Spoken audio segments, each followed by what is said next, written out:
विठ्ठल मंत्र सोपा हरी पापा निर्मूळ.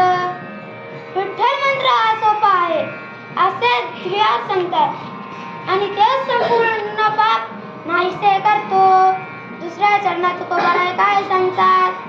भाग्यवंता छंद म्हणी कोड काणी ऐकती. भाग्यवान आहेत ज्याच्याच मनात ज्याचा छंद आहे आणि त्याचेच कोड कौतुक ऐकतात. तिसऱ्या चरणात तुकोबाराय काय सांगतात?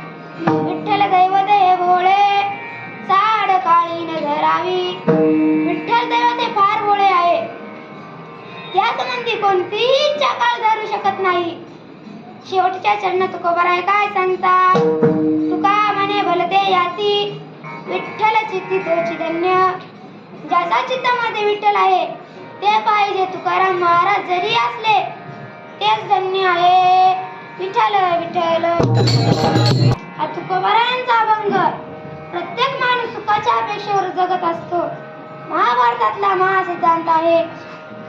दुःखात उच्चवी गती दुःख सर्वस्य सुखस्मितम. दुःख कोणास नको, सर्वांना सुख अपेक्षित असते, परंतु मिळते मात्र दुःख. सुखा पाहे देवा बळे